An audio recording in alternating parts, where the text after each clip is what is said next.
Welcome back to Serene Minds. మీ బ్రెయిన్కి మీరు పని చెప్తున్నారా? అది యాక్టివ్గా పనిచేస్తుందా, షార్ప్గా ఉంటుందా అనే విషయాన్ని గురించి ఒక్కసారి మనం ఆలోచించి చూద్దాం.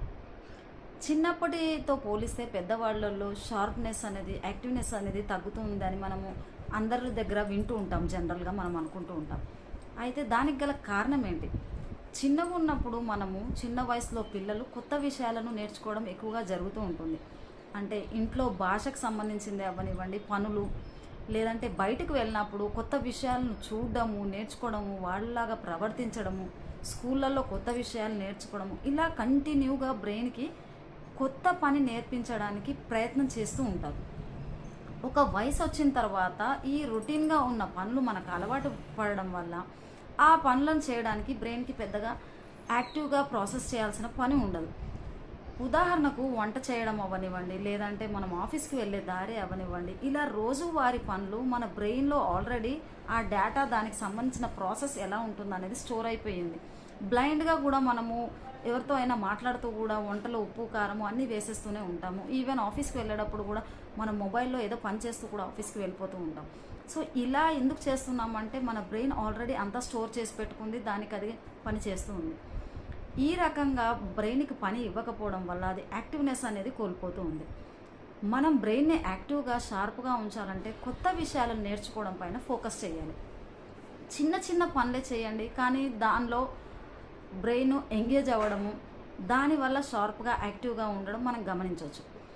రోజు చేసే పనులు ఒకవేళ మీరు రైట్ హ్యాండ్తో చేస్తున్నారనుకోండి, అప్పుడప్పుడు లెఫ్ట్ హ్యాండ్తో చేయడానికి ప్రయత్నించండి. ఫర్ ఎగ్జాంపుల్ బ్రషింగ్ చేస్తున్నారు, లెఫ్ట్ హ్యాండ్తో చేయండి. ఆఫీస్కి వెళ్తున్నారు, లేదంటే స్కూల్కో కాలేజ్కో వెళ్తున్నారు, కొత్త దారిలో వెళ్ళడానికి ప్రయత్నించండి. కొత్త విషయాన్ని గురించి, ఒక కొత్త టాపిక్ని గురించి విషయాన్ని తెలుసుకోవడానికి, కొత్త వంటలు నేర్చుకోవడానికి, ఇలా కొత్త కొత్త విషయాలు నేర్చుకోవడానికి మీరు ప్రయత్నం చేసినట్టయితే మీ బ్రెయిన్ అనేది యాక్టివ్గా ఉండేసి ఆ పనులను నేర్చుకోవడానికి నిమగ్నం అవుతుంది.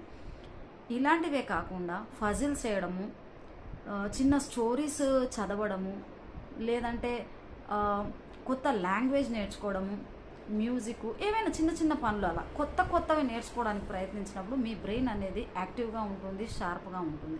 సో ఇప్పటి నుంచైనా మీరు పాత పనులను రొటీన్గా చేయడంతో పాటు రోజు ఏదైనా కొత్తది, ఇంగ్లీష్ వర్డ్ నేర్చుకోవడము అనివ్వండి, తెలుగులో అంటే లాంగ్వేజ్ మదర్ టంగ్ తెలుగు కానప్పుడు, లేదంటే హిందీ నేర్చుకోవాలనుకున్నప్పుడు హిందీ, దాన్ని ఇలా ఏవైనా కొత్త విషయాలను నేర్పించడానికి మీ బ్రెయిన్కి కనుక మీరు పని ఇచ్చారనుకోండి, అది యాక్టివ్గా, షార్ప్గా పనిచేస్తుంది.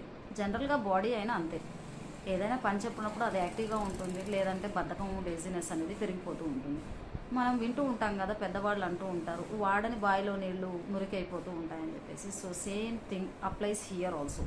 మీ బ్రెయిన్కి కనుక మీరు పని చెప్పకుండా అలా దాన్ని ఉంచారనుకోండి, సో అది యూజ్లెస్గా తయారవుతుంది. సో ఇప్పటి నుంచైనా మీరు కొత్త పనులు నేర్చుకోవడానికి ప్రయత్నించండి, మీ బ్రెయిన్ని యాక్టివ్ చేయడానికి సిద్ధం కండి. నా వీడియో కనుక నచ్చినట్టయితే తప్పకుండా లైక్ చేయండి, షేర్ చేయండి. నా ఛానల్ని ఇంకా సబ్స్క్రైబ్ చేయనట్టయితే, ఎందుకంటే ఆల్రెడీ చాలామంది వ్యూవర్స్ సబ్స్క్రైబ్ చేయకుండా వీడియోస్ చూస్తున్నారు. చూసినందుకు థ్యాంక్స్, కానీ సబ్స్క్రైబ్ చేసి చూడండి. అండ్ మెంటల్ హెల్త్కి సంబంధించి ఎలాంటి ఇష్యూస్ ఉన్నా తప్పకుండా సెరెన్ మైండ్స్ని సంప్రదించండి. థ్యాంక్ యూ వెరీ మచ్ అండి.